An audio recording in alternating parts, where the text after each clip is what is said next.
Hi everybody, Craig here.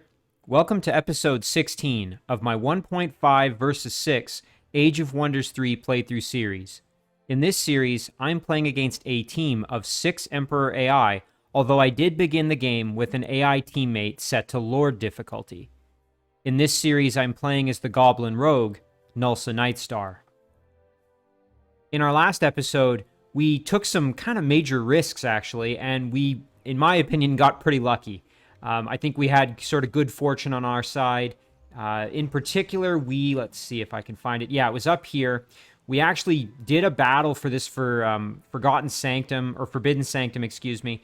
And we did that with Beneaths here. And we actually came out of it relatively unscathed, although we did sacrifice a Dwarven Crossbowman who is no longer with us. Obviously, that was the sacrifice for that battle. We used the Explosive Death that we got from this shrine to our benefit in that battle.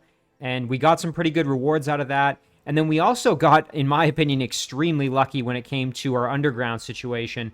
And we'll just pan over quickly. So I had a situation where I actually brought Zhang back to the dwelling here. And I did that because I wanted to make sure that I had at least one more unit in this stack before I started sending Zhang off to kind of start fighting. Because I just, originally I had sent Zhang off with just these 2 extra units, the Wraith King and the Caster, but I thought, I should probably get at least one more unit in there because now we have roaming units that are a little bit more nasty since we're further into the game, and it just didn't seem like a good plan. So I turned around, came back, and defended the city very timely against a group of undead that had come from this haunted boneyard, presumably. So we got very lucky to defend our, again, heavily investment-heavy Archon Revenant dwelling, which we don't want to lose at this point. And so we're continuing to push underground. We're going to use Zhang here to probably clear out a lot of structures, and thank goodness we were able to retain control of our dwelling. In the Shadow Realm, I think kind of business as usual. We've just been progressing with Nero and his stack, clearing structures as we go. Importantly, we brought this dragon dwelling into the fold and gained the extra casting points from doing that, thanks to this Heart of the Shadows. So lots of good developments going on, and we're going to keep the good times rolling, hopefully, and maybe we can keep luck on our side in this episode. However, before I jump in, I did just want to give a couple of quick shout-outs to a few individuals who left some fantastic comments on the previous episode. The first of those comments is from Insert Username. Insert recommended that I should definitely clear out that haunted boneyard near my undead dwelling that I've already sort of talked about because it's just too dangerous, and I completely agree. I mean, it almost cost me the dwelling, so I'm going to do that with Zhang. Once I clear out a few more structures, I'll hopefully kind of get a bit stronger, and then I should be able to clear it out, hopefully without too much trouble.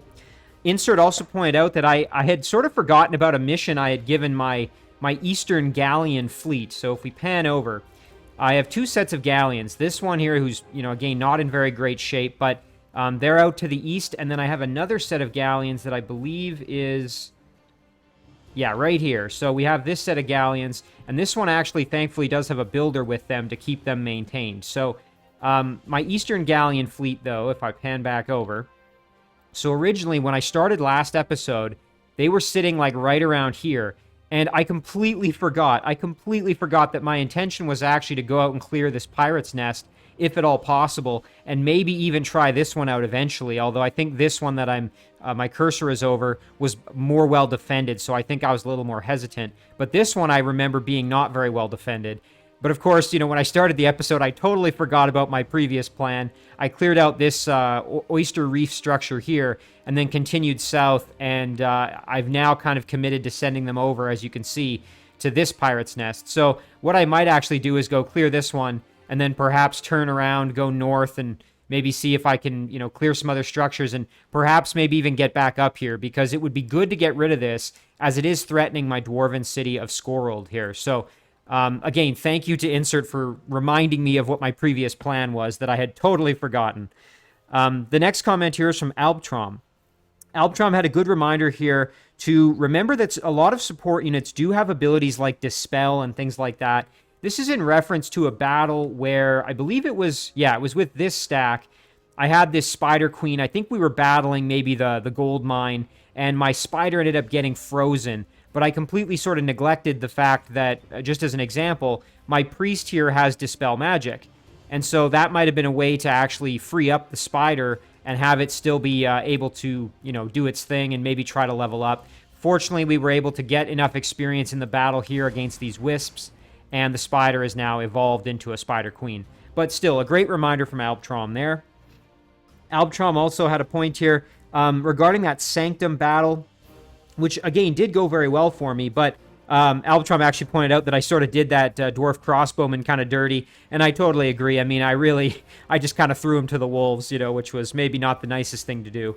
But Albtrom suggested that what I could have done instead is to kind of harass the enemy a little bit, attack them with a ranged attack, and then retreat back and get them to kind of come to me. And because of the map setup on those sanctums, they kind of have to come at you in a almost like single file or go all the way around the sides. And I could have used Beneath's Frost Breath to more effect and a few other things, kind of letting them come to me. So good suggestion there from Albtrom, and again, a good learning opportunity there that, there's always, and one of my favorite things about Age of Wonders and sort of, strategy games in general, is that there's often more than one approach that's going to be viable. So I appreciate Albtrom pointing that out.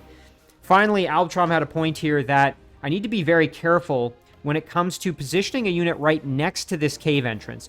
What would have probably been more optimal would have been to put the unit right on top. And the reason for this is because if units come out of the cave entrance here, we could presumably have, one, two, at least two stacks come out and still fight me. And actually three, because one could sit on the entrance and then one could sit here and one could sit there, and I could be surrounded and have Beneaths basically get completely attacked. So would have probably been better to set myself on the cave entrance, because again, I'm fairly confident that Olarmian's going to be popping up out of here, because I know he killed Larissa right underground in this exact area. So good point from Albtrom. What I might be able to do is, and I don't know if I want to do this, but I could conceivably move my Warg Rider over there and then take a peek underground and see what I'm going to see.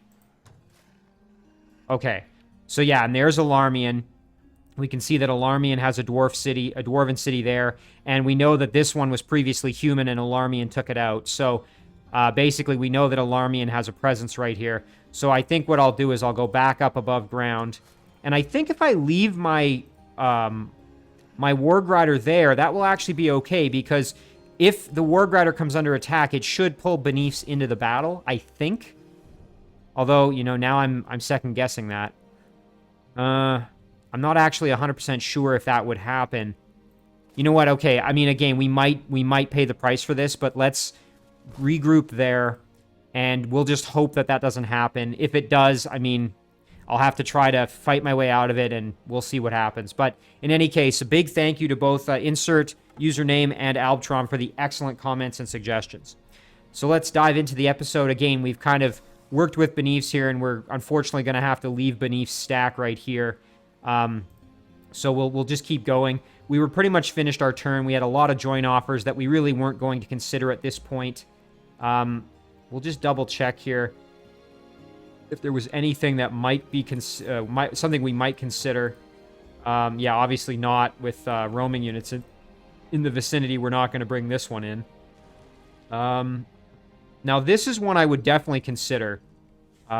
It's a fairly powerful city with lots of good structures. If we can get a unit over here eventually, I'm just trying to pan up and see. So maybe once we clear things out with Zhang, we could actually send Zhang stack over and try and clear some of this out, because this is a potentially very, very powerful city. We've got lots of good structures here, like the Forbidden Sanctum. We've got the Ancient Ruins. It's also kind of in a good spot where it's sort of in a corner. It's very defensible. There's only a few pathways into the city, so I think this would be a good one to try and get our hands on. Also, we could kind of link up with this Goblin City that we already have control of, and obviously we need to kind of clear out this Necromantic Circle and any other spawning structures in the immediate vicinity, which I'm not seeing any. Anyway, though, let's end our turn. Enough of my yammering. Let's get to the action here. Okay, so now is going to be the big question. Is Beneath's going to get attacked here? Because I unfortunately left my unit next to the cave entrance rather than on top of it, which, as Albtrom pointed out, is a dangerous game to play. I was kind of banking on the fact that the AI might not be smart enough to kind of figure that out. but we'll have to see. And I mean, hopefully Alarmian doesn't take this opportunity to pop right up here, but, you know, it is possible. It certainly could happen. So we'll have to just keep our eyes peeled and, you know, basically just hope that it doesn't happen. I mean, thankfully, this is a very powerful stack. We've got 2 very strong cavalry units, especially the Eagle Rider. And then, of course, our Slither is also extremely powerful. And we do have the Forge Priest to do a little bit of healing. And then, of course, Beneath's is extremely strong and has regrowth and inflict stun. So, not to mention some really good spells. So if we do come under attack, hopefully we'll be okay. And then let's see if there's kind of anything else, just while the turn's going over rather than just kind of sitting here. Let's see if there's anything else I want to sort of, you know, maybe kind of talk about some plans that I could put in action here. We've got additional cities that are definitely going to be coming in as vassals. This one, I believe, is very shortly. Yeah, probably next turn. So we'll probably spend a good chunk of our gold on bringing additional cities into the fold next turn. As vassals, I should say. And, ooh, and look at that. We've got some lost souls here pestering our dwelling, our giant dwelling. We're going to continue to bring our Shadow Stalkers kind of to the front lines of battle here. I would really like to add this one in with Beneaths, if possible. And eventually, I actually want Beneaths to be leading a stack entirely composed of Shadow Stalkers. And the reason for that is because Beneaths, we can, once we level Beneaths up some more, we can give Beneaths floating, and then Beneaths can basically just cruise around the map with this, you know, basically a doom stack of Shadow Stalkers, which I think would be quite effective. Meanwhile, with Volinara here, I'm probably going to reinforce Beneath's position up here, and what I'd like to actually do is send Volinara down to kind of deal with this city, make contact, clear out some of these structures, and level up a bit more, and then perhaps clear out this tomb and try to recruit some extra undead. So ideally, we'd like to get Volinara up to level 7 so we could have greater reanimate undead. And let's just see, how far are we? Okay, so we need 19 more experience to get to level 6, and then we'll need a little bit more after that to get to level 7. So we've got our work cut out for us. Meanwhile, with a lot of these other cities, we're just kind of prepping ourselves to be able to produce some of our rogue units. Eventually, I'd like to have most of my cities producing either Succubi or Shadow Stalkers, but I will also settle for maybe some of my other rogue units if I need them. Meanwhile, yeah, so we're doing that across the board. Over here, we're actually working on a planar gate, which would give us extremely powerful units. Unfortunately, this city has been kind of harassed by roaming units. You can see we've got a stack here. Ooh, and look at that. There's our first Lizardman that we get to kind of see. You know what? Let's check this out if we can. Yeah, okay, here we go. So these are Lizardmen. Throw circles. So that's a different ranged attack. Ooh, and look at this. So it'll throw circles at target enemy unit that will, on impact... I'm not sure. That must just be a typo. That will probably, you know, do something on impact and bounce up to 2 additional enemy targets. Each circle does 8 additional physical damage on hit. Melee strike... and then lots of other things here. And we'll check this out later, but let's see here. So it looks like we've made contact with our opponents. Ooh, and that's not ideal. So we've got a situation... Oh my gosh, look. The leader is right here along with another hero. Well, maybe we actually send Volinara north then to provide some defense for us. Ooh, and you know what? This will come back next turn, I think, and we can maybe grab that with Volinara. And then we can actually get up there to defend our city. But, okay, what we'll do, as soon as the turn flips over, we'll actually take a look at all of our opponents. But it looks like we got ourselves a Nomad Warlord. Okay, so Nomads are the new race that was added via the Wasteland expansion. So let's check all this out. So, you know, the curtain has been pulled back, and we can see all of our opponents now. So... okay, hang on. Himsa Sil has offered a tribute. Let's check that out. Ooh, nice. A small army or some mana. I will happily accept the small army. Oh, that's excellent. We have ourselves a Naga Guardian. That's going to be very useful. I can actually add that in over here and create a stack to start clearing out some of these structures. So very, very happy to have them joining the party. We'll have to remember to just move it up. But, all right, let's... oh, and you know what? We actually have a level up as well with Zhang. Oh, that's fantastic. Okay, we'll do Bane of the Good, and we'll do Control Undead. Those are our 2 upgrades at this point. Yeah, I think that's going to be good for us there. Okay, let's check out our opponents here. So we've got... We already knew about Olarmi and the Dwarf Warlord, but now we've got Edward. Edward Portsmouth, he's a human dreadnought, if I'm not mistaken. Yeah, there he is. We've got... Urena Asbendaria. I'm not sure what Arena is. Let's find out. Urena, excuse me. Nomad... Oh, okay, so there's 2 nomads. We have a Nomad Warlord and a Nomad Sorcerer. I remember that the Nomads are built kind of, if I'm not mistaken, around fire damage. So that's actually kind of unfortunate for me since I'm using Shadowstalkers, which that's kind of one of the things they don't really have protection to. They have physical protection, they have Blight and Frost immunity, you can see right here, and then they have really strong physical protection, but they don't have any resistance to fire.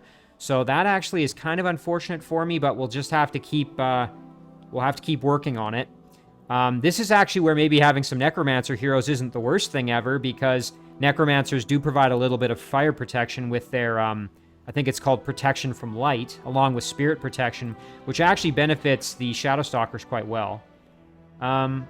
Okay, we have Gnarlspin. Okay, Gnarlspin, Lurkerslevin. Let's see what Gnarlspin is. Goblin Archdruid, okay. And then we've got Grelka Greenclaw, who I believe is an Orc Archdruid. Yep, there it is. And then we've also got Reynald, who we can actually see Reynald. And Reynald Quazarin is a Nomad Warlord. Oh boy. I think this is going to be a tough set of opponents for us to deal with. But you know what? That's really exciting, and I'm very, very glad that the Nomads are going to be featured in this series now as 2 of our opponents. So really, really cool. I think this is shaping up to be well, you know what? It's going to be a tough road, but it's going to be a lot of fun, I think. So let's start with our alliance proposals here. We've had one from Barondir. Oh my gosh, that's very expensive. There's actually been a lot of... there's been some comments previously about how it's probably not worth spending all this gold to make these vassals because I'm not really getting it paid back. And I do agree, but I really, really like getting additional vassals and having the extra control. So gold really isn't a huge issue for me at the moment. So I actually think I'm going to do this, even though, I mean, that's a huge chunk of change that I could probably spend on better things. And again, this may not be even the most, logical thing to do, but I actually really like gaining these extra vassals. So I'm going to do it. Then again, this one's in a very, very good spot. So I think I'm very happy to do it. And then we have Fug as well. Now this is a little more reasonable, 360 gold. So we'll accept this one. Now the only problem here is that some of these distant vassals are probably going to come under attack from our opponents now that we've made full contact. We have another one here, Ursfor. This is an orc village. So another one, 300. That's much more acceptable. I'll accept that. And of course, we have Gnulsa and her stack right in the area. This one's going to give us a dungeon, which could be very good for orcs. If we could get production of orcish shock troopers that have the benefit of Slaughter Pit, which gives them killing momentum and +2 physical damage, that could be very, very devastating. So not a bad setup for an orcish city, actually. And look at that, we would get additional production as well, not to mention some more gold. Boy, this could be a powerhouse city eventually. This might be one that I actually want to absorb in the very near future. Okay. Let's see what else we've got here. So we finished another Shadowstalker, and we also finished a Succubus. We'll deal with that a little bit later, so let's not forget about that. We've had a domain invasion. That's just additional roaming units, of course. Now, I want to get this little guy back to the city and then start, eventually fighting some of these units, but I just don't know if we're going to be able to do that just yet. So I think I'll actually keep him over here and just kind of do some additional digging for some extra gold in the meantime. All right, and this guy, what we're going to do is we're going to grab this, I think. We have to be very careful because, of course, these units are here and they can go into the water. Let's check out this Lizardman a little more because I'm interested to see more about them. You can see that they're actually a tier 3 archer unit, which is kind of rare. There aren't a lot of tier 3 archers. They have Overwhelm. They're armored. So as a Lizardman, let's see. So this is just kind of the description of them. In older legends, their fate was sealed by drowning them all together. Strangler became prey for the humans, and survivors of the aquatic race had disappeared ever since. However, few colonies became populated again, but still weak, as many of the creatures formerly residing with Lizardmen were presumed to be extinct. Far away from any major civilization, they were secluded from the eyes of the world, and now, when organized again, they seek allies within the New World Order. Lizardmen still inherit their ability to swim, and many of their brethren have adapted their combat style to the modern world of Athla. So, okay, this is really cool. I really like the way they look, too. They have armored scales. This unit's skin is made out of scales. The unit is immune to armor. Wow, they're immune to armor piercing. So they're an armored unit that has immunity to armor piercing, and they have extra defense. You can see their defense is extremely high. That's very, very cool. And then they also have Lizardman Bond. Basically, when you add stacks of Lizardmen together, they'll gain additional health and morale. So that's pretty cool. And then they have a little bit of blight protection. This is a really neat race. I'm excited to maybe use them in future playthroughs, or, I mean, it's probably a little late to be encountering them now and developing them, but still, really, really cool. So anyway, let's get back to it. Now, I don't want this unit to be killed off by the roaming units, so I'm going to have to kind of figure out what to do. But I think maybe what we'll do is we'll procrastinate that decision a little bit. I'd actually like to get my Galleons over here and deal with this structure as soon as I can. Yeah, so that should be an easy battle. Should be able to clear that out without too much issue. Now, the big question, though, if I grab this, I still don't think I'm going to be able to make it to the city, unfortunately. Although, you know, what we could do is actually engage the battle here. We could go and fight. I mean, it's going to be pretty tough, though. That's a tier 3 unit, tier 2, and a tier 2, and these are pretty tough customers, especially the Slither, because of its regrowth. So, yeah, I don't know if I really want to do that. Well, let's grab this and see how far we can make it. Yeah, we're not going to be able to get there. We can get there, though, if we wanted to do that. Maybe what I'll do instead is I'll actually just position them with the Galleons for now, until we have an opening and we're able to actually get that unit kind of in with the stack here on Issel. All right. So obviously we need to defend ourselves because we've got our opponent right here ready to, you know, start messing with us. So we may have to actually send Volinara up this way. We could grab the haste berries and then head up and defend our city, because otherwise, you know, they could move in and just take the city from us. I mean, I hate to do it because I really want Volinara to start getting experience over here, but I don't think Beneath's... Yeah, we can't get all the way over there with Beneath's just yet. So, yeah. All right, let's do it. We'll grab this, and then we'll head up this way, at least to our city. We also have an inn here. If we really needed, we could recruit some emergency units, but I think Volinara's stack's pretty deadly. We've got this dwarf firstborn that we paid a hefty sum for, and I think that firstborn's going to be able to inflict some punishment. This is a sorcerer hero. Interesting that they're just kind of by themselves, so suppose we could have a concealment situation going on there. Now with Beneaths, the question is, do I want to head underground and start harassing Olarmian, or do I want to head down this way and maybe clear things out? You know, again, the stack is powerful, but it's not extremely powerful at this point. It would be better to, again, add in some of these Shadow Stalkers. And again, that's what we're going to start working on doing here. So we'll send this one up that way. Meanwhile, this one was heading up as well. And I think we'll send this one... You know what? We'll send them both kind of in the same direction. Yeah, there we go.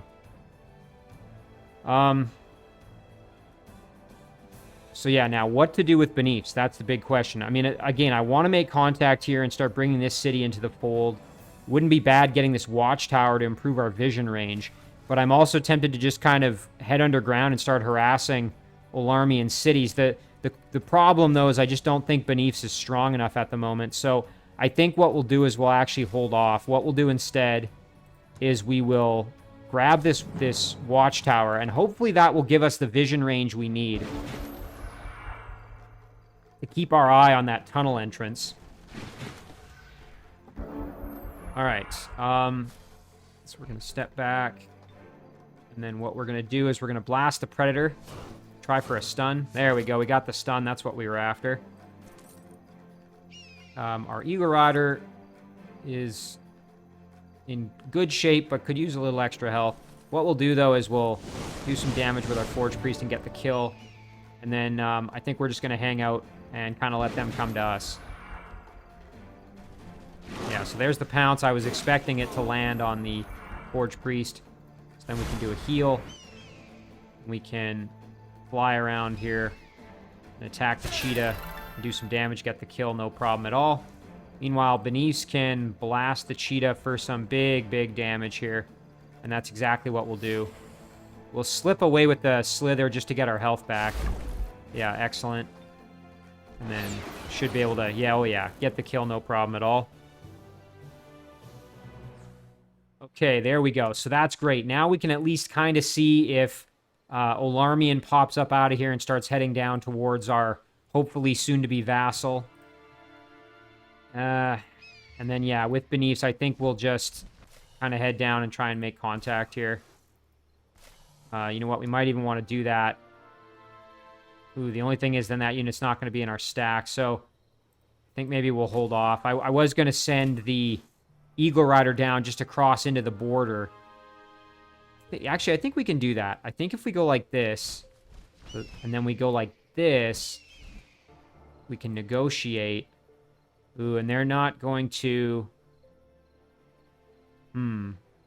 So they're not going to make peace with us without a gold payment.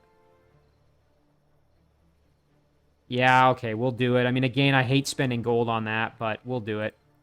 And then in a couple of turns, they can become our vassal as well. And then we'll fly back. So yeah, we're all right. Okay, Iron Grip, we want to throw that on one of our cities. Possibly onto Hamlet. That's one option. Although Hamlet's already quite cheerful. Another option would be, we've already got it over here. What about Issel? Does Issel have it? Issel does have it. Got it here. Yeah, most of our cities, this one does not have it. Ding does not have it. Although, as you can see, very happy. Although, throwing it on would boost it to cheerful, I think. Kenton we're about to absorb. One more turn. We'll have to make sure we don't leave this unguarded for too long now that we know the enemy is roaming around. Let's head underground here and see what other cities we could throw this on. I think... Okay, we've got double whammy on Beb Jun. They've got both enchantments there. So that's okay. And then these are all vassals over here, I'm pretty sure. Yeah, you can see there. Vassals galore. Ooh, and we have our scout over here. I almost forgot about this little guy. We'll just keep heading this way. Ooh, and look at that, a bone dragon. That's scary. Yeah, if we go anywhere near that, we're basically going to be toast. So, oh, this is kind of unfortunate. We're not really in a good spot. So we'll just sit here, I guess, and hope we don't get attacked. Oh, and I forgot. We have this little cadaver here who we were able to already get at a silver medal, so that's kind of cool. We could always leave the cadaver here just as a bit of a guard. I think being on the dwelling, it'll actually heal over each turn, if I'm not mistaken. I'm just checking to see if any of these upgrades provide healing to undead. Yeah, there it is. This dwelling regenerates health of garrison undead units, so... Yeah, I think we'll do that. We'll keep this guy there just as a guard for our dwelling. And we're currently working on another Wraith King, which will be very helpful for us. So let's take Zhang and we'll do some battling here. Yeah, we'll fight here. Kill these wisps off. So the name of the game right now is just gaining experience, leveling our units up. Especially Zhang. We want to get additional experience with Zhang if possible. Throw a curse on those wisps. Very nice. Got our undead cavalry here who can start putting the hurt on. Zhang can step up and do some work as well. Quite a lot of damage. Oh, nice. And we got the kill there. That's excellent. So let's see. If we're going to do this, we would do 7, minimum of 7 plus 4, so 11, versus a minimum of 9 plus 11. So either way, we're doing a minimum of 11. All right, let's send in the Wraith King and see what we do. Ooh, I was hoping we'd get that kill, but not quite. So what we'll do instead is we'll leave our cavalry back just to charge in when they try to pounce on us here with their phase. Yeah, there it is. Okay, no worries at all. Wraith King's still in good shape. So what we're actually going to do is we're going to use Zhang to heal our Wraith King, and then what we'll do is we'll use our caster here to blast the Wisp into oblivion. Very nice. All right, a nice level up for our Wraith King there. That's good. And then we'll move over and attack this gold mine. And then after that, we'll head down here and see if we can clear out this Spring of Life. We'll use the cavalry to engage. Ooh, and they want to run. You know what? I'm going to do this battle, though, because I want the experience. We have so many good points. We can definitely tolerate getting some evil.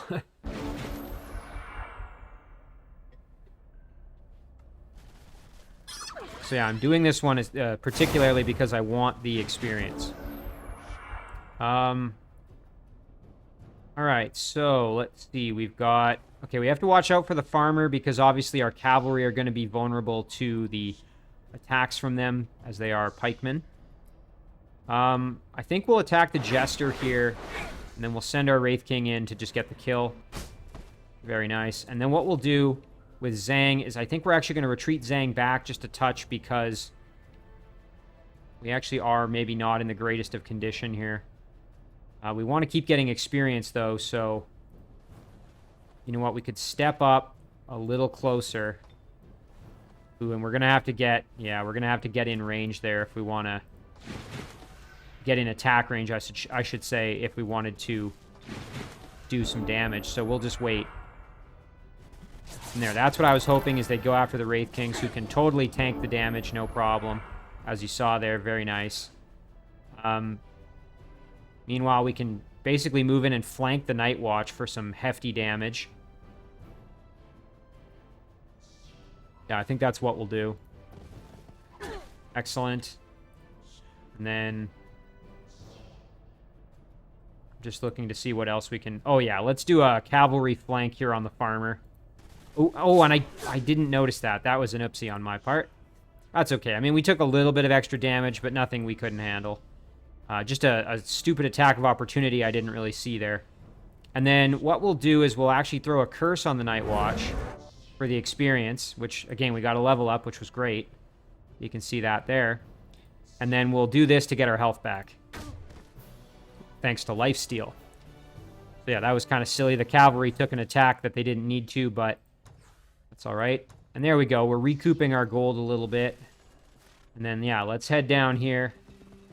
Now we can do this Spring of Life battle, which hopefully will give us something kind of cool. If not, we'll at least get some just good experience out of it, hopefully. Big thing we have to worry about is the Shaman, of course. So, let's see here. Okay, who do we want to curse? That's going to be the question. So I think we'll probably curse the Shaman. Oh, and we actually... Wow, pretty low odds, and we got it to go.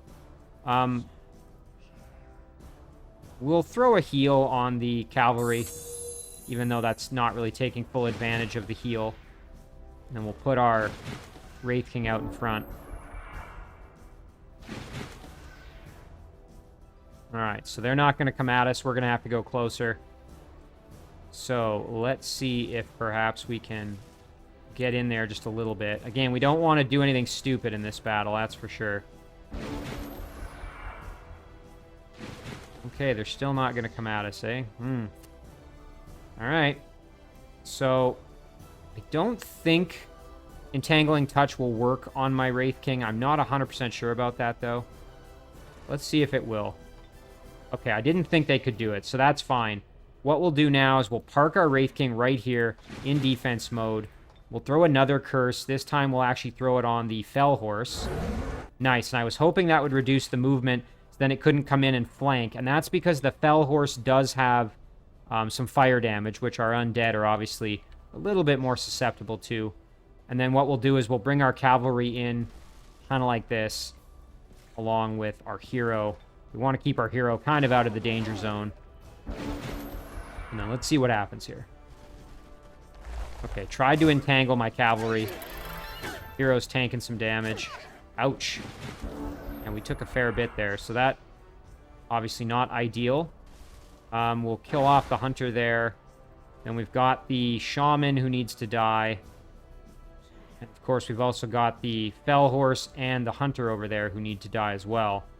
So let's take Zhang and perhaps just kind of run out of there.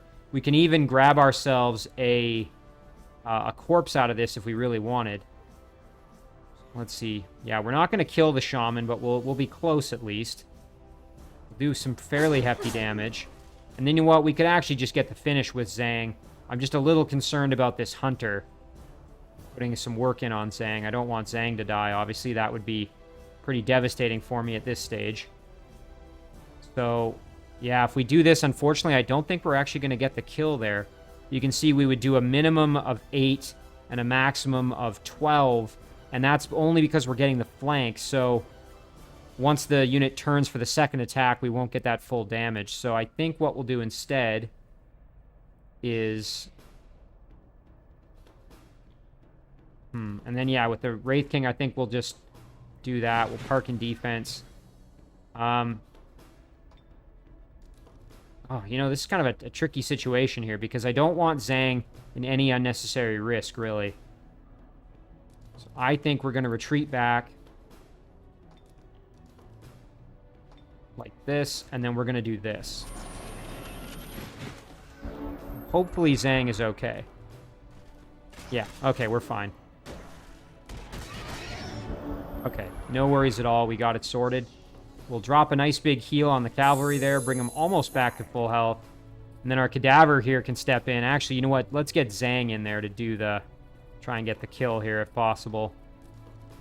We'll step our cadaver out of the way. We'll at least do some big damage here. Very nice. And then we can get the kill with the cadaver. Nice level up for them. Meanwhile, our Wraith King can step over and kill off the hunter. Excellent. So there we go. Really obtaining the extra experience, which is great. And we got ourselves a cadaver, which is always good. Oh, and look at this. We got ourselves a Nightshade Fairy. That's quite useful for this stack, actually. I will happily take that. And I say that because the Nightshade Fairy does quite a lot of damage with fairy fire there. Different kinds of elements. We've got fire, shock, and frost. So, kind of adds to our arsenal. Gives us a little bit more flexibility. So we will group up. Not to mention, it sometimes can be nice to have, you know, a living unit in there as well, just in case. Yeah, so that'll do it for Zhang. And now we're kind of plugging the hole, at least. So if any units spawn out of here, they shouldn't pose a huge threat to us, as they have to go through Zhang before they can get to our dwelling. But we're going to head down there and clear this thing out. And then we're going to also try and grab this tomb, which is, again, additional incentive for me to get Zhang up to level 7 before we clear that tomb out. Unfortunately, there aren't really a ton of other structures. There's some over here, at least. But I'm just looking around. Let's see. What if we were to pop up above ground? Oh, that's right here. Okay. We were also bringing this stack down to kind of assist us underground. But now, you know what? With that recent development, I actually think I'm going to turn this stack around and send them over this way to kind of get involved in the battle, maybe to the north here, because it does look like we're going to eventually be having some issues further north. Another thing that might be worth doing, this would be probably a decent island to throw up a city eventually, because there's nothing on this little island kind of up here. So I think what we'll do with this stack is we'll actually send them north. Again, my plan was originally to send them underground. We do have the unit that can tunnel, but I think it actually makes more sense to kind of get them involved in other ways, since we've kind of got underground handled with Zhang now, so... Okay, we'll pan around and just make sure there's nothing else we can do. I suppose we could do some battles here, but I don't know. I mean, these units do a lot of shock damage, and unfortunately, the wisps are, I believe, immune. Yeah, 100% immune, so probably not the best stack currently to start clearing these things out. But thankfully, we will have the planar gate finished in one more turn, so that's really huge. All right, let's do our produced Shadow Stalkers here. So we've got one in our Throne City. So that one we could send... You know what? Let's just keep sending them kind of this direction here. There we go. We're going to send this Tiger underground real quick just to see what we can see under there. Okay, and looks like we have ourselves an independent... Oh, no, we bumped into some roaming units. That really sucks. Yeah, and there's no running away. Yikes. I was hoping to make contact with whatever this is, but it looks like we're going to lose the unit now. Dang it. Okay, let's go back up. We've now got ourselves our first Succubus. So we can grab the Succubus, and I think, again, we're going to just head north here with the Succubus, try and kind of get involved up that way. That's very nice. So now, again, we have to decide where do we want Iron Grip. You know, on Ding wouldn't be the worst thing ever, but I actually think we're going to use it on... I can't remember. Is Cheery... I think Cheerful might be as happy as it gets. Let's see if there's any happier places. Yeah, Cheerful seems to be very, very happy. And let's see, what are we at currently for happiness? 694, so we'd be adding 300, so we'd get up to 994. Yeah. Well, then let's see if maybe there's like a less happy city. Can't remember if in the Shadow Realm, if our... Tavros, okay. Oh, and I remember now we have this Dragon Dwelling, so you know what? Let's do it there. Yeah, that's nice.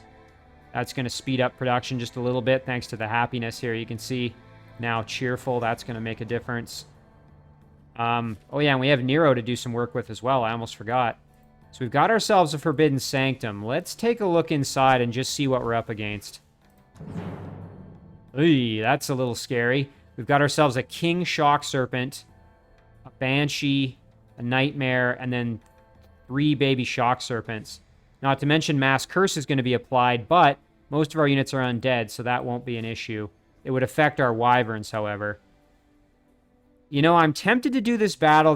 My only worry is that, you know, this Deathbringer, although powerful, isn't really leveled up at all. And my Pony Rider is strong, but not invincible. And, of course, these Wyverns are strong, but they're not, you know, they're not as healthy as they could be right now. You know what, though? I think we will try this battle and just kind of hope for the best.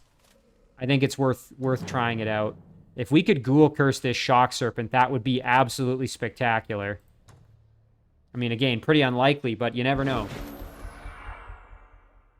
Okay. Oh, nice. Okay, they're going to come towards us. That's going to make things a little easier for us here. And the Shock Serpent, you can see, is actually going around the side, which is going to give us a little bit of wiggle room here. So we could actually rotate to the left and then kind of start working on the Banshee, perhaps. All right, so obviously we want our Cadaver up front. Might be nice to actually throw a heal on the Cadaver, but I think what I'll do is I'll save the heal for my Deathbringer in case they get in trouble. Or our Pony Rider would be even better, probably. Now, as for Nero, what kind of ranged attacks do we have? We do have the Throw Chicken, which is pretty decent. Then we have Frost Bolts and Black Bolts. So, you know what? Let's step up here and throw a Chicken. Let's see. The Banshee's got physical protection, so that's not ideal. The Nightmare, however, we could do some pretty good damage to. And you know what? Let's keep Nero back a little bit here, just so that he's kind of out of the major danger zone.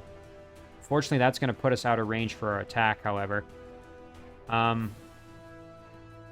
You know what? That's fine, because what we'll actually do with Nero instead, and I almost forgot about this, is we'll actually cast our spell. We'll throw up Dark Gift.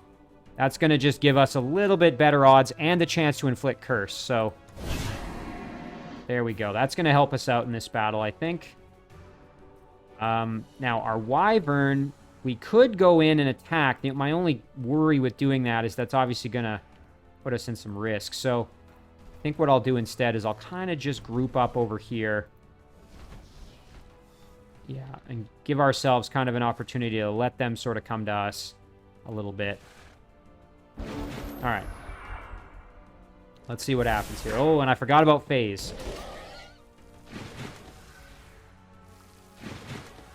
I completely forgot that Banshee had phase, which is annoying. Now, we could try a control undead. The only problem is if this doesn't work, we've kind of wasted an attack, or wasted a movement. So we'll try it. Nice, and we got it. Oh, that's huge. Okay, that's going to give us a lot of breathing room now. All right, very good. What we'll do with the cadaver here is we're actually going to go and try and tie up the shock serpent a little bit.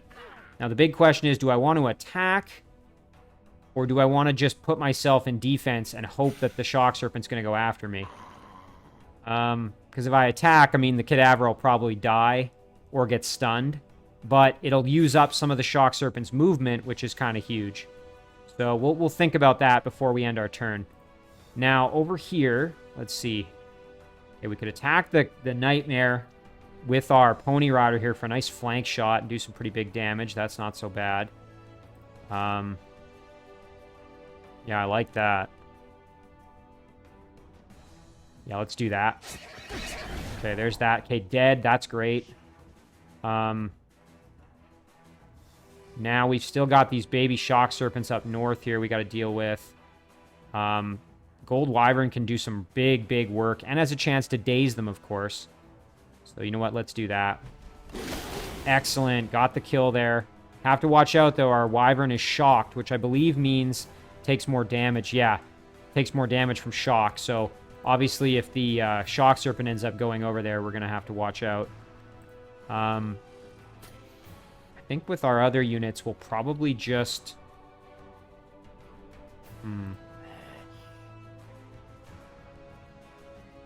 Let's see. I'm just trying to decide kind of what would be the best approach. I think we'll retreat our Wyvern back because it's in rough shape.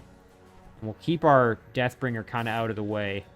And then we'll end our turn there. We'll throw our Cadaver in defense mode. And that should do it. The Banshee can also do a Whale. Ooh, and there we go. Our Cadaver just got obliterated. But that Shock Serpent is now cursed, as you can see, which is going to help us out. That's going to give us better odds, again, of getting that successful... potentially getting a successful...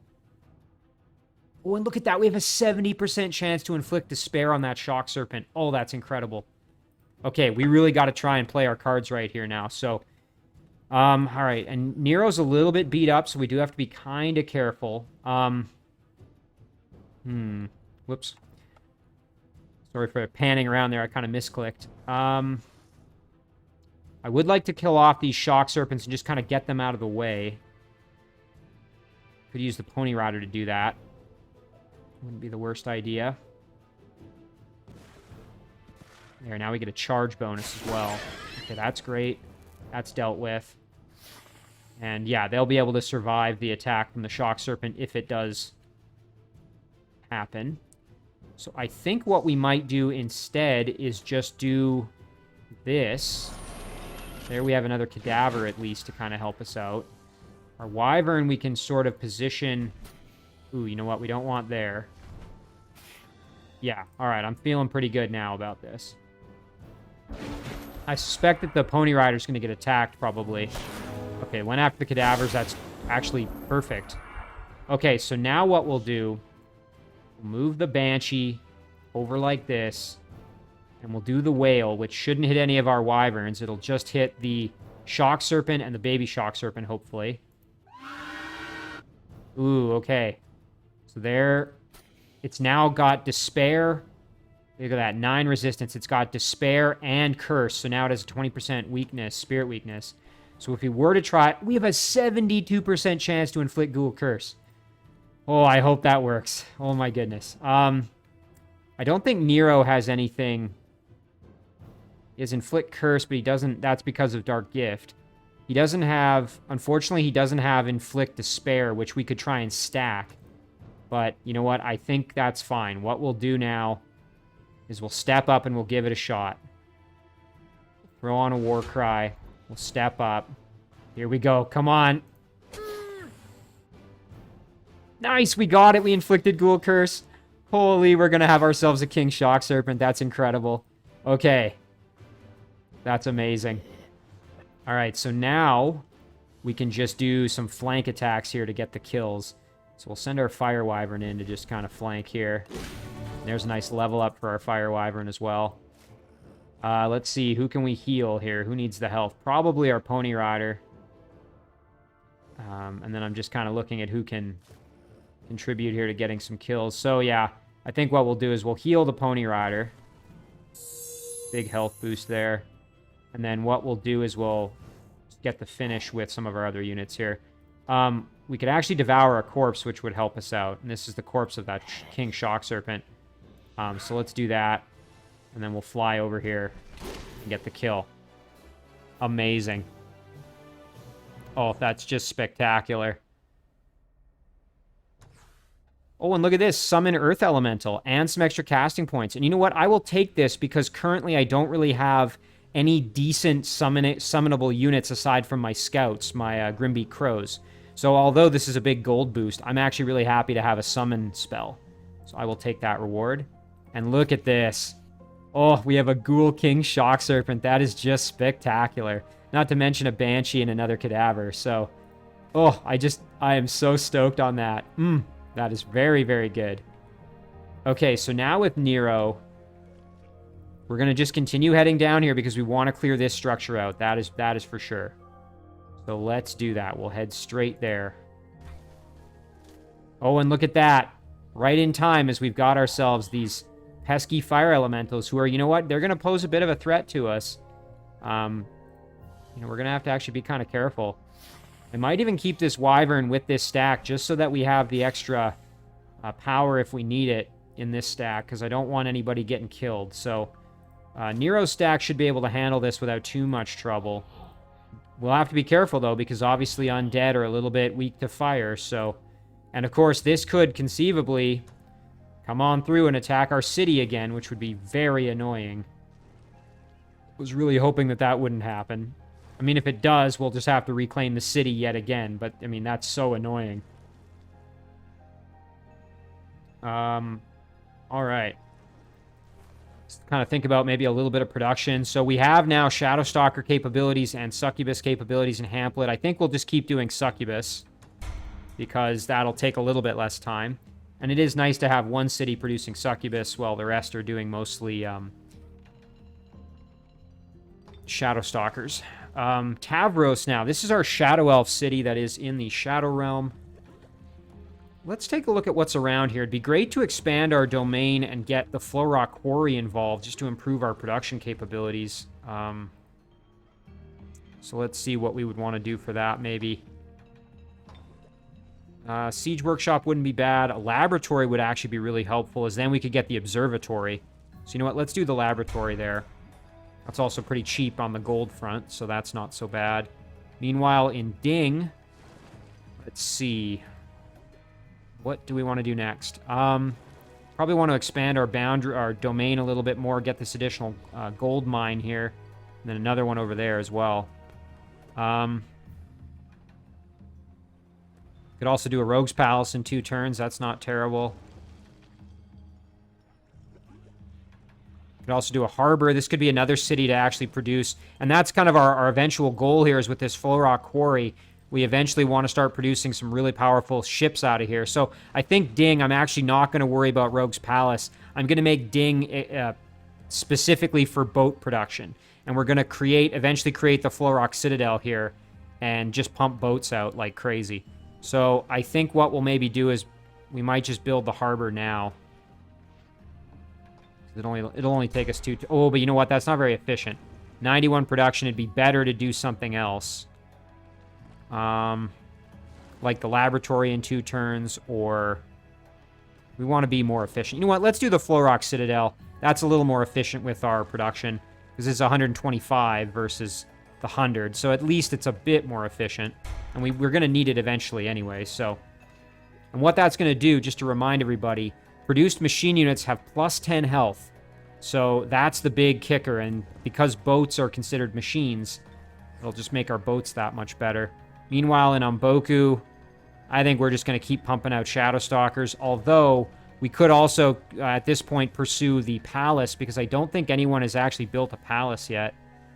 I don't really know if that's worth it, though, to be honest. I think I'd rather just continue to have Shadow Stalkers. So, up in Belfime here, we want to start developing this city a little bit further for more production. So I think we'll do the Siege Workshop, because then we can really start pumping out units if need be here, because this is, again, kind of on the front lines. So we'll do that. Over in Skorold, let's see, where were we at? Skorold,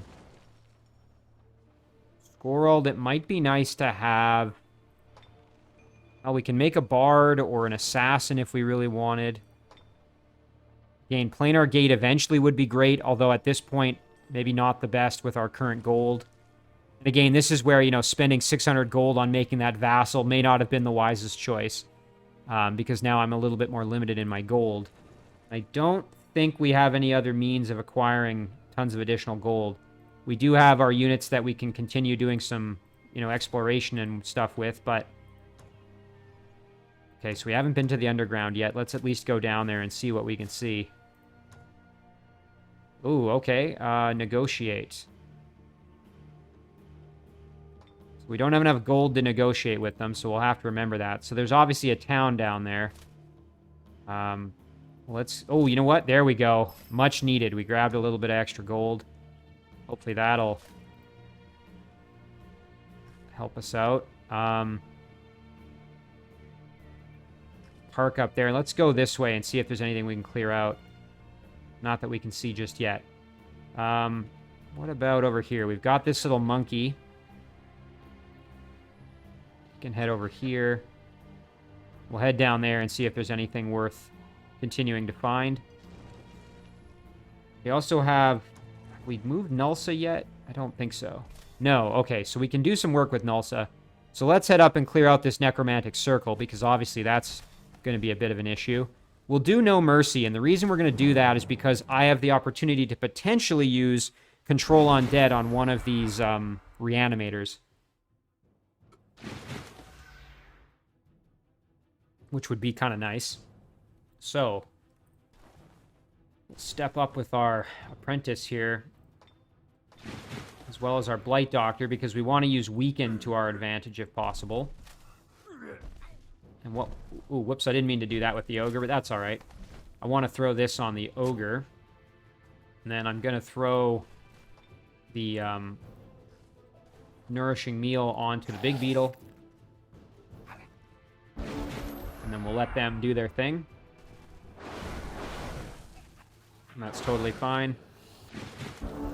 Now, we do have Inflict Despair with Gnulsa, but I believe Undead are immune to Despair. Almost certain of that, actually. Yeah, Elemental, Machine, and Undead units are not affected, so that's not really going to help us at all. So what we can instead do... Step up and attack the Lost Souls a little bit. Kill them off there with our Ogre. And then we'll probably kill the Goblin one, and I think we'll go for the Draconian Reanimator. There we go. And then with our Blight Doctor, it would be great to try to get Weaken onto the Reanimator. Unfortunately, we're not quite able to do that this turn, so we'll just wait. And then we'll move over here. Alright, that's totally fine. So now we'll move our Ogre just to prevent the respawn there in case something goes wrong here. And then we will move over like this. Throw the Weaken on. And then Control Undead. We've got a 56% chance. Nice, and it worked. That's excellent. Okay. So just like that, we got ourselves a Reanimator. Shield of the Unfazed Mercenary. That's going to be a sell for gold. Yeah, so this is excellent. Now we have another unit that can heal undead, maintain an undead stack, and can also raise corpses, which is pretty cool. The only problem is we're kind of far away from where our undead are, but that's okay. You know what? It's just nice to have an extra unit like that. Maybe we can start sending that unit back, maybe even to sort of help out with Volanara or something. So let's jump back underground. But in any case, I'm just very happy to have that unit. Ooh, and look at that. We can continue exploring here, doing some extra work. Clearing out this lost library would be amazing. We can also, in this turn, we could actually clear out this structure here. This is a Spring of Life.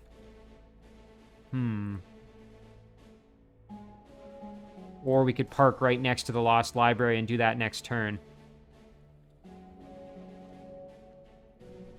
Decisions, as always. Okay, so we could sign that peace treaty. I'm actually not going to do it this turn. I don't really want to spend my... Again, I don't have a ton of extra gold, so... We will do this battle, and then we'll turn around and head back towards the Lost Library, I think. You know what? Let him run. Ooh, and look at that, a Nightshade Fairy. We could take it or sell it. This is one I'm going to take. These are a really good Tier 3 ranged unit that has a ton of damage potential with the Fairy Fire, which is very, very strong. Not to mention they have Strong Will, which is pretty cool, and they're a floating unit, so this is one I could actually add in with a Shadowstalker stack just to have some ranged capability, which wouldn't be the worst thing ever. And you know what I'll do is I will, for now, just park this unit with my Reanimator just so that I have some protection there. Meanwhile, I'm going to just keep moving this stack over towards that Lost Library. All right, excellent. So we got ourselves some extra gold, which is going to help us out. So now I can actually, maybe we do the planar gate now that we have the gold to kind of spare. So you know what? Let's do it. Over here, this stack, we're just going to tell them to chill out. Oh, and I almost forgot, our boats can still put some work in. Could grab this Shrine of the Pickle Mermaid if we need some extra movement. We also could check out those sunken cities just to see how tough those will be to clear.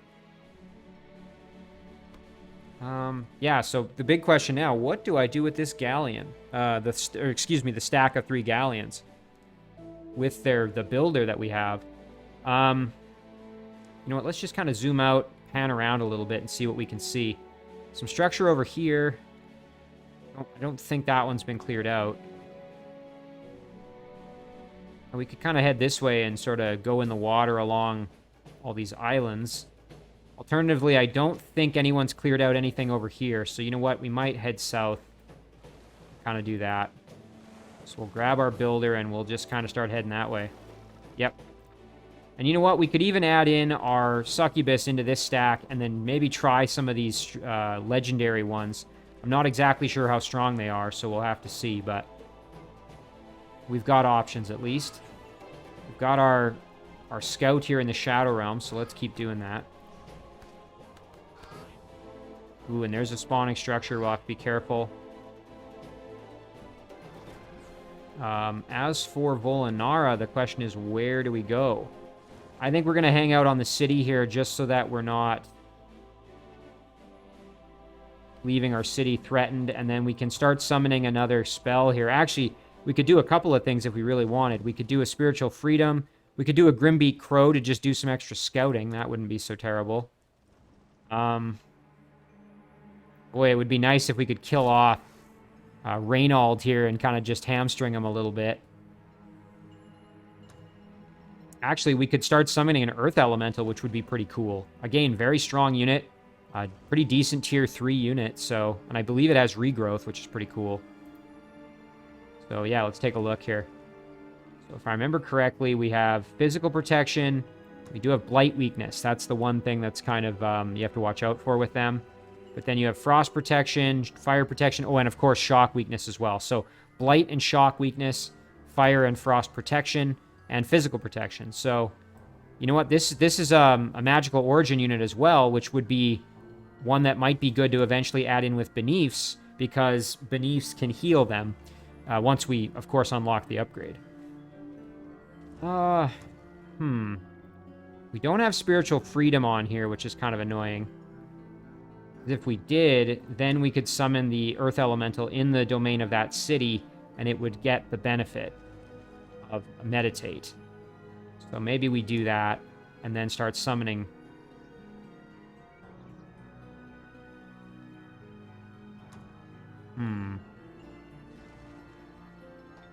Yeah, I think we'll do that. We'll throw this on, and then we'll start... Now, it's going to take 2 turns, but that's okay. We'll start working on an Earth Elemental. Alternatively, we could throw up a Grimbeak Crow, and then do a bit of scouting to see what we can see if our opponents are kind of, you know, threatening us right here. You know what? That's not a terrible idea now that I've kind of convinced myself. We'll do this. Head up here. Head onto land. Oh, and look at that. Okay. So now we at least know that there's a city up here, so we've got work to do. And if that scout dies, I mean, it's unfortunate, but at least now we know what we're dealing with. Yeah, there's a Nomad Desert Archer. Probably not very happy being in the... Let's see, is it getting... Yeah, I was going to say, it's probably not very happy. You can see unit in hated terrain. Not really dressed for the weather, are we? Because, you know, obviously they're in the tundra. Or in the Arctic, I should say. Okay. So yeah, now we'll start doing an Earth Elemental. And I think that's going to about do it for our turn here. So yeah, that's... I'm just trying to think if there was anything else I really wanted to kind of do this turn. I don't think so. So you know what? We'll end it there. I was going to maybe end the episode, but I think it would be... Oh, and there's Imperial Residence, so even if I had gone for it, it wouldn't have mattered. I think I'll let the turn flip over, and then I'll end the episode. You know, if there's any pressing business, I can deal with it as well. And then I'll... But... So yeah, it looks like we have our... You know, the areas that are owned by our opponent now, we can at least see a little bit of it. And we know Olarmian has some underground as well, so... We've got targets. We've got targets. So this is where we're going to start adding in our Shadow Stalkers and try to go to work, I think.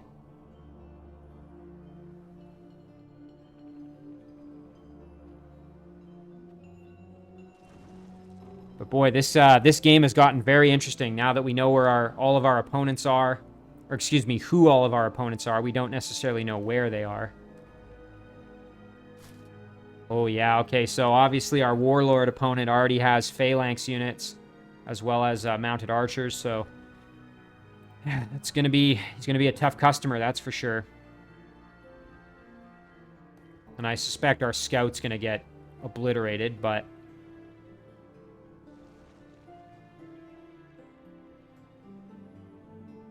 Now, the big question is, do we maybe want to direct Beneaths up that way as well to kind of assist with dealing with that? Because obviously we've got the opponent underground as well who's going to need to be dealt with, but probably should combine our forces.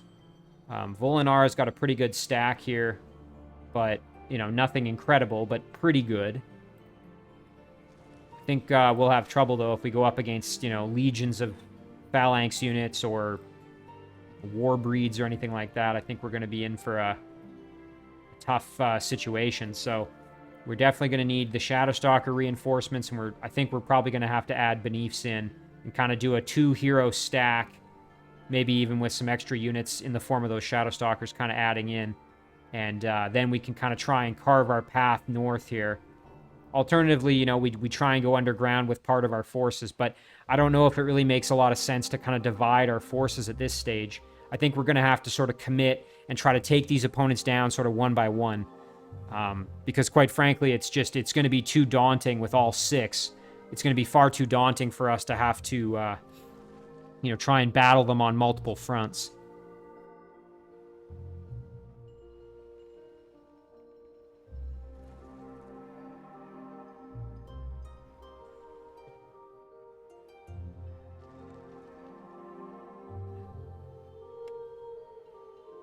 Let's see if there's anything kind of funky going on over on the eastern portion of the map.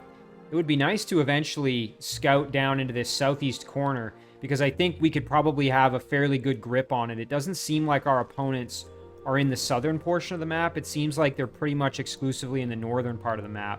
Although, I mean, I could be wrong, but, you know, I would have expected to have encountered them earlier if they were in that southern portion, southeastern portion. And it seems like kind of over here as well, same story. So it would be nice for me to kind of just try and get a really strong grip on the southern portion of the map, and then just kind of gradually and systematically work my way north. I think that's going to be my game plan. I'm going to need some more settlers, too. I know I've been talking about, oh yeah, I'll make some settlers, and I've really only made the one. So, you know, it's still early enough in the game that we could make some settlers and end up with some really good cities out of it. So, I think that's what we'll do. And I got to stop spending my gold like that. Again, you know, it's nice to have this vassal, but when we look at the income, we're getting 48 trade income, which I think is like how much, yeah, that's how much we're getting per turn. So, you know, it was 600 gold, so this is going to take, well, if we, you know, round that to about 50, that means in 10 turns we're getting 500 gold back. So, I mean, it'll pay for itself eventually, but it's quite a while till we've recouped the cost, right?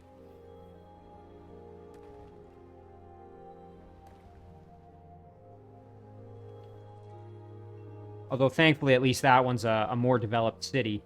And, you know, again, we might end up absorbing it eventually since it's got... I mean, it does have this Hall of the Forefathers, and it's got a couple of decent structures here. Shrine to the Frozen Beauty.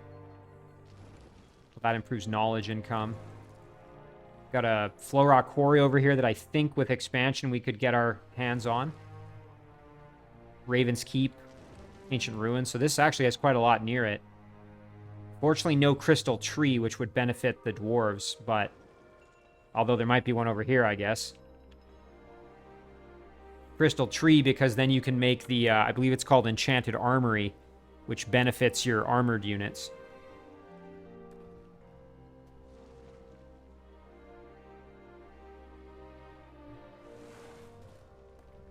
Okay, so it's now Reynald's turn, so we can see he moved a few of his units over. Again, I wouldn't be surprised if my scouts just get killed off. If they don't, I'm going to keep scouting. I might hop back into the water or something. And okay, so he's moving his leader and his hero away. Yeah, there it is. Okay. I'm going to do this one manually, and what I'm going to do is I'm going to surrender so that he doesn't get any experience out of this. Although that being said, they do have pretty high movement, but I was going to say I might actually be able to... Well, let's see. If he's going to maybe waste some spells on this battle, let's see what happens. Okay. So now I just have to stay out of attack range here. I don't think we're going to be able to really use this kite strategy very well, simply because they've got more movement than a lot of units do at 32. I think we're going to get kind of pinned in here a little bit. Got to break this way.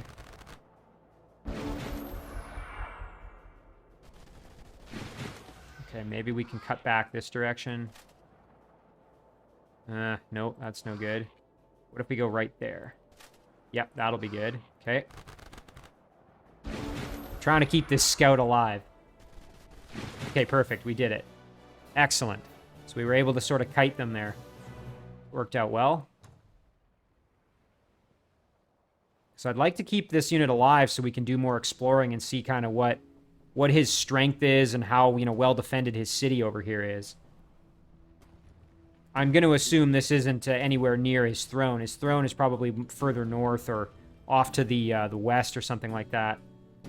We'll have to see, though. Oh, and the Independents took one of my Avros. Oh, that's in the Shadow Realm, I think. Well, that's unfortunate. Oh, yeah, and our Tiger's coming under attack. Our Tiger we're not going to be able to save, I don't think, so... because yeah, these units have ranged attacks, so we'll just do auto combat. Yeah, that's unfortunate that we lost Tavros. We'll have to see if we can try and take it back eventually. That's what I get for leaving it undefended, though. I should know better. The Wraith King has too much mobility. I don't think we're going to be able to do that one, so we'll auto-combat that as well. I might have been able to save that monkey, but... Okay, you know what? This is a good battle to end the episode on. So, again, it's a shame we lost Tavros. I'm almost certain that's my Shadow Elf city in the Shadow Realm there. We'll check it out after this battle, but this will be a good way to sort of end the episode. Okay, 2 fire elementals, and of course we have to watch out when they die because they have explosive death. So we have to watch out as well because the Wisp has phase. And of course we also have to watch out because the fire elementals have sprint.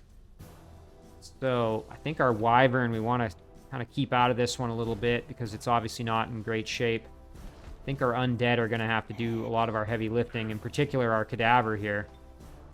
We'll heal up the Cadaver. Move the Pony Rider over. Deathbringer we don't want getting into too much trouble either.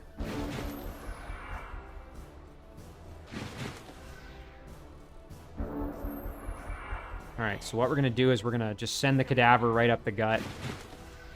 And we're going to retreat back with Nero. We don't want Nero getting into any real issues. Deathbringer we can kind of retreat with. Gold Wyvern can hang out right there. Fire Wyvern right there as well. And our Cavalry can kind of chill. Now let's see what happens. Okay, they used up their attacks. That's actually great. Oh, perfect. And you know what? The Deathbringer is good that it got attacked because it has Tireless, which means that no action points are spent on retaliation or attacks of opportunity. So it could kill off that Wisp and not use up its its movement points, I should say, which is really nice. I do have to watch out though because these fire elementals are going to be kind of tough to deal with. And I don't want to lose my units. So Fire Wyvern might come in handy here just because it's got that fire resistance. Actually, it's 100% fire protection, so that's huge. And I think the Gold Wyvern is pretty high as well. Yeah, okay, so actually the Wyverns are going to be instrumental in this fight. So let's kind of let them come to me a little bit more here. So we'll keep our Wyvern kind of at the periphery here.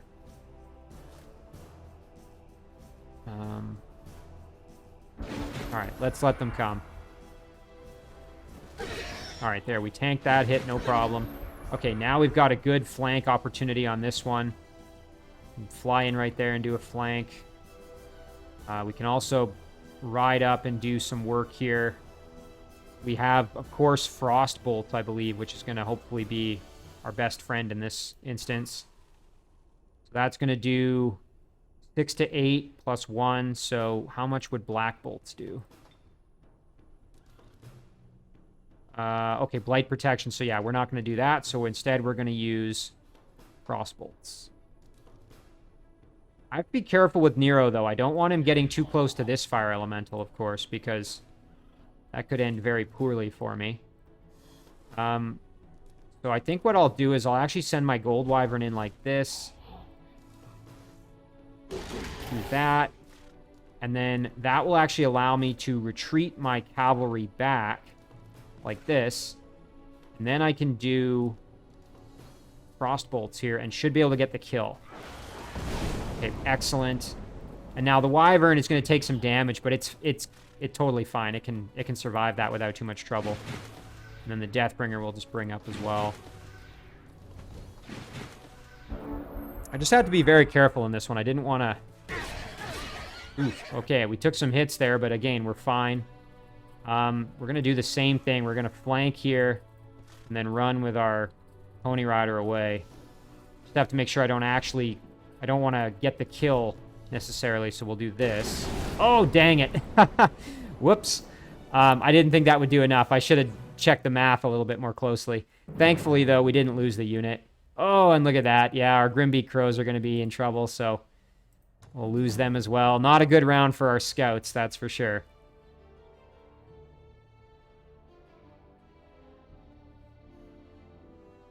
And then, yeah, as soon as the turn flips over, we'll check the damage on Tavros there.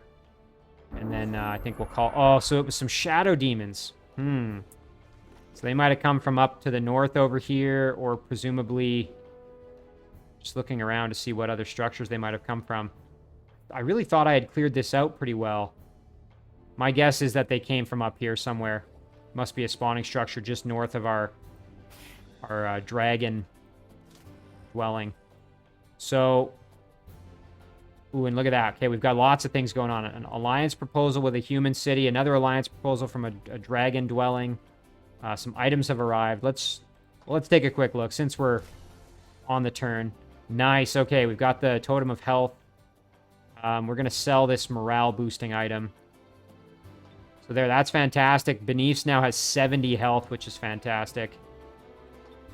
And then we've got a really nice shield that has arrived for Zhang. We will equip that in place of our other shield item, and we'll sell this one off. Great. Okay, and then, yeah, Tavros. That's a real shame, because I was enjoying having that Shadow Elf city in the Shadow Realm. So I think what we'll do is we will take our... We'll kind of rejuggle our stack here. So we're going to take Nero for sure. We're going to take the Deathbringer. And we're also going to take our Cavalry and our Cadaver, I think, for sure. So those ones are going to go along. And then we're going to add in the Shock Serpent for sure. And you know what? I think we'll also include the Banshee. And that's because the Banshee's going to make it easier to recruit additional units with its Scream ability there. And then we're going to just keep moving down towards the spawning structure. Meanwhile, the Wyverns here, along with the Cadaver, which will die off, we're actually going to group them up and head back and see if we can reclaim our city. So that's going to be the plan here. So we'll go like that. And we'll go like this. And again, their objective is to go and reclaim the city. So that's going to be the game plan there. And yeah, that's going to do it for this episode. We'll come back to the surface and pan out. So there it is. We've encountered all of our opponents. We know what we're up against. And we got a lot of work ahead of us, that's for sure. So we're going to save this one as episode 16. And as always, guys, thank you very much for watching. I really do appreciate it, and I will see you in the next one.